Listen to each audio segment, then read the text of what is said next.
திருவண்ணாமலை மாவட்டம் எட்டிவாடி ஏரியிலிருந்து வண்டல் மண் அள்ளிக்கொண்டு சென்ற டிப்பர் லாரிகளை மக்கள் சிறைப்பிடித்து வாக்குவாதத்தில் ஈடுபட்டுள்ளனர். அந்த காட்சிகளை முதலில் பார்த்துவிடலாம்.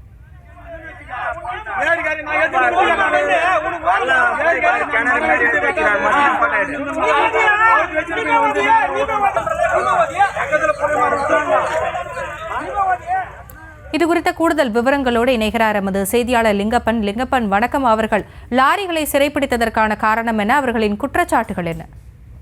வணக்கம் அக்ஷினி. அதாவது திருவண்ணாமலை மாவட்டம் போலூர் அடுத்த எட்டிவாடி கிராமம். இந்த பெரிய எட்டிவாடி கிராமத்தில் பெரிய ஏரியிலிருந்து 2 டிப்பர் லாரிகள் வண்டல் மண் அள்ளியதாகவும், அந்த மண் அந்த ஊருக்கு அருகாமையில் இருக்கக்கூடிய களம்பூர் பகுதிக்கு புதியதாக அமைக்கக்கூடிய வீட்டுமனை பிரிவுக்காக எடுத்து சென்று கொட்டி அந்த சமம் பண்ணும் பணிகள் ஈடுபடுவதாக இந்த எட்டிவாடி கிராம பொதுமக்கள் குற்றச்சாட்டு ஏற்பட்டு அந்த லாரிகளை சிறைப்பிடித்து வாக்குவாதத்தில் ஈடுபட்டனர். என்னவென்றால், ஒரு கிராமத்தில் விவசாயிகள் ஒரு வண்டல் மண் எடுத்து தங்களுடைய விவசாய நிலத்துக்காக பயன்படுத்த வேண்டும்.